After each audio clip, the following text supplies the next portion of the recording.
Sau 30 ngày tạm nghỉ, Hứa Khải tiếp tục quay phim Thiên Đô Nhất Văn Lục, truyền thuyết cổ kiếm, từ việc Từ Lệ Sa tố cáo Hứa Khải gian lận đến tin đồn cờ bạc, những biến động trong giới giải trí cứ liên tục thay đổi. Hứa Khải lặng lẽ quay lại phim trường, Vu Chính tránh bàn luận về tranh cãi mà tập trung vào nội dung, còn bài hát của Hạ Thanh Minh lợi dụng tranh cãi, chật vật duy trì độ hot trước khi sự thật được phơi bày. Điều quan trọng là phải tỉnh táo khi phản ứng với tin đồn. Cuối cùng, chỉ có những tác phẩm vững chắc mới có thể tồn tại.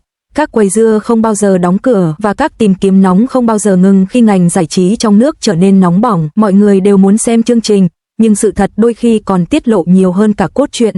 Trước tiên, hãy cùng xem lại vở kịch này theo trình tự thời gian. Vào khoảng cuối tháng 8 đến đầu tháng 9 năm 2025, một nữ diễn viên tên Từ Lệ Sa bất ngờ lên sân khấu, nhắm thẳng vào Hứa Khải. Đầu tiên, cô ta cáo buộc anh ta gian lận, gay gắt đến mức Vu Chính được cho là phải truyền dịch. Sau đó, cô ta lôi kéo Ánh Trăng Trắng, Hạ Thanh Minh của anh ta vào cuộc, ngay lập tức biến toàn bộ sự việc từ một vở kịch tình cảm thành một chương trình hài tạp kỹ. Cư dân mạng đặt cho cô biệt danh vợ của quỷ.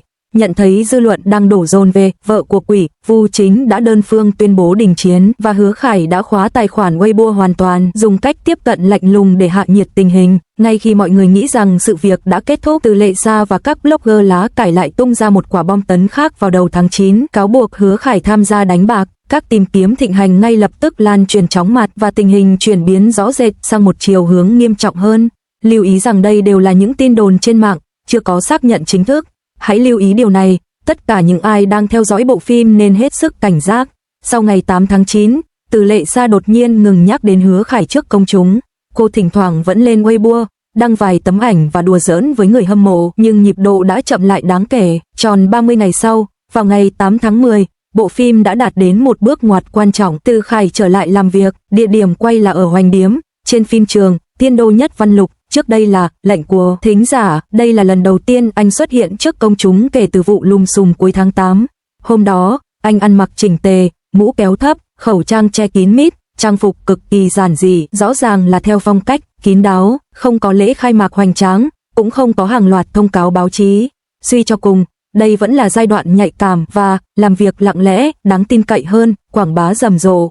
Nhưng nói đi cũng phải nói lại, kín đáo là chủ quan, còn radar của người hâm mộ là khách quan. Có rất nhiều người đã chờ đợi trên phim trường từ rất sớm. Ngay khi Từ Khải xuất hiện, màn chập đã được bấm.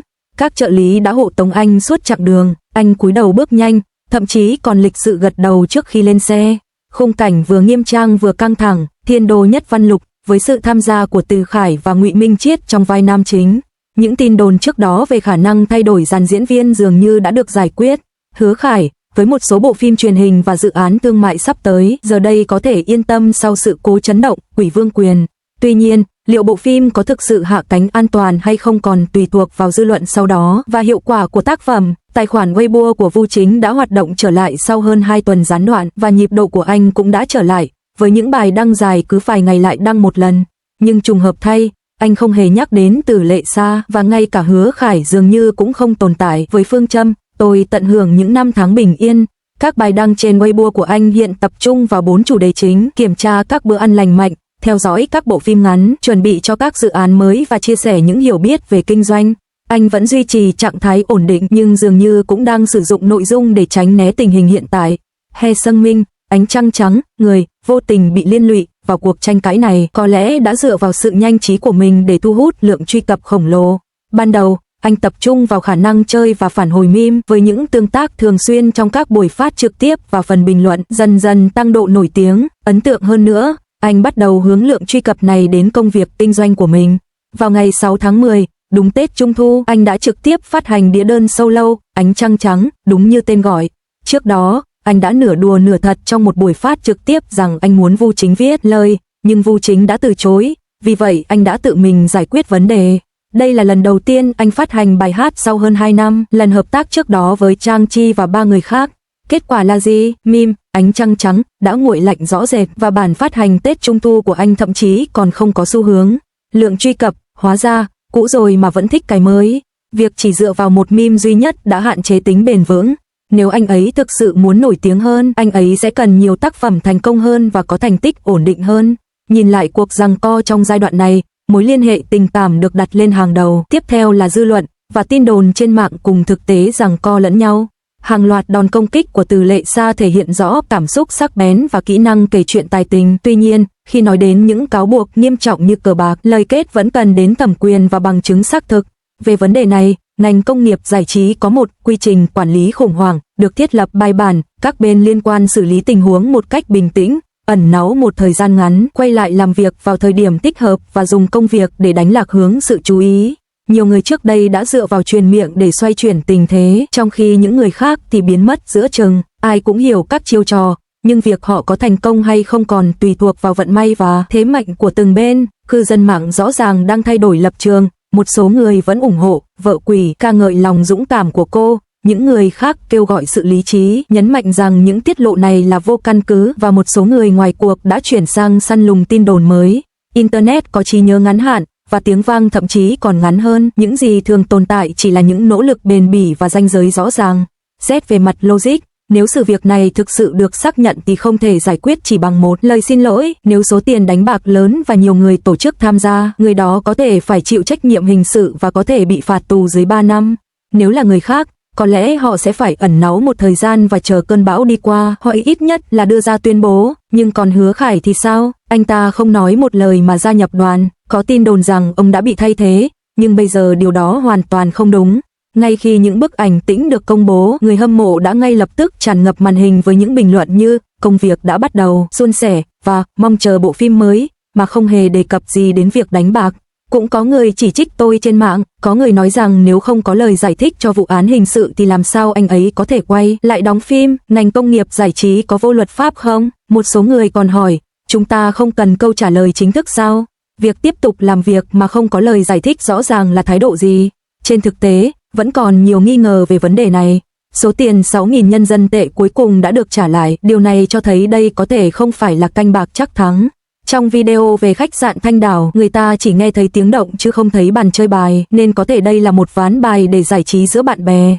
Hơn nữa, Từ Lệ Sa đã bất hòa với anh ta trước, thời điểm tiết lộ lại trùng hợp là sau khi bộ phim mới của anh ta kết thúc, nên động cơ không thể tránh khỏi bị suy đoán. Nhưng tất cả những điều này đều không còn quan trọng nữa. Điều quan trọng là vốn đã bắt đầu di chuyển, anh ấy vẫn còn 3 bộ phim truyền hình đang chờ phát sóng và Tencent và Youku đang chờ thu hồi vốn đầu tư. Các nhà đầu tư không thể để danh tiếng của nhân vật nam chính bị hủy hoại và tiền bạc mất trắng. Miễn là nó chưa bị cấm chính thức, chúng ta phải tìm cách đẩy nó lên. Người hâm mộ kiểm soát bình luận, Reuters công bố thông tin và mức độ phổ biến dần được khôi phục. Đó là thực tế, tôi đọc các bình luận một hồi lâu và thấy rằng điều khó chịu nhất không phải là những lời lăng mà là cảm giác bất lực. Một số người nghiêm túc hỏi kết quả điều tra đến đâu, vụ án đã được khởi tố chưa và có được giải quyết hay không. Không ai trả lời những câu hỏi này, nó nhanh chóng bị lu mờ bởi những bình luận như Hứa Khải đẹp trai quá và ngoại hình mới của anh ấy thật tuyệt vời. Theo tôi, việc một người có vi phạm pháp luật hay không nên do người hâm mộ hay tiến độ của đoàn làm phim quyết định. Nếu đó chỉ là hiểu lầm thì bạn nên tiến tới và làm rõ. Nếu có vấn đề gì xảy ra, bạn không nên lặng lẽ quay lại làm việc. Những gì đang xảy ra hiện nay tương đương với việc nói với mọi người rằng miễn là bạn có nguồn lực hỗ trợ và có thể xử lý được thì bạn cũng có thể trì hoãn những điều tồi tệ. Vấn đề không phải là phá vỡ các quy tắc mà là dạy người khác cách tìm ra lỗ hổng. Cho đến bây giờ, quả dưa vẫn còn đó, nhưng không còn ai cắn nó nữa. Mọi người đều biết rằng sẽ không có sự đảo ngược hay thông báo nào cả. Những người nên hành động thì nên hành động, những người nên kiểm soát bình luận thì nên kiểm soát bình luận, và những người nên kiếm tiền thì nên tiếp tục kiếm tiền. Cuối cùng, một lời chân thành, bạn có thể thưởng thức bộ phim, nhưng đừng để cảm xúc lấn át. Bất cứ điều gì liên quan đến danh tiếng và pháp luật đều chỉ là lời tuyên bố, chứ không phải sự thật cho đến khi có bằng chứng xác thực. Về phần các bên liên quan, Hứa Khải đã tiếp tục quay phim và bước tiếp theo sẽ phụ thuộc vào việc Thiên Đô Nhất Văn Lục có thể thành công hay không. Vu Chính vẫn tiếp tục tận hưởng cuộc sống bình yên và thật may mắn khi không đưa ra những phát ngôn ngông cuồng. Hạ Thanh Minh đang lợi dụng tình hình để phát hành một bài hát và thử nghiệm kỹ năng của mình, nhưng nếu anh ấy thực sự muốn thắng cuộc chơi, anh ấy sẽ phải dựa vào những màn trình diễn và sản phẩm mạnh mẽ hơn. Về phần vợ ma Từ Lệ Sa, cô ấy sẽ tung ra sản phẩm mới hay mọi thứ sẽ chỉ lắng xuống? Hãy tạm gác lại sự hồi hộp này ở đây, hãy cùng dọn ghế, tắt một bóng đèn và chờ nhạc nền mở đầu của tập tiếp theo vang lên trước khi tất cả cùng vào rạp.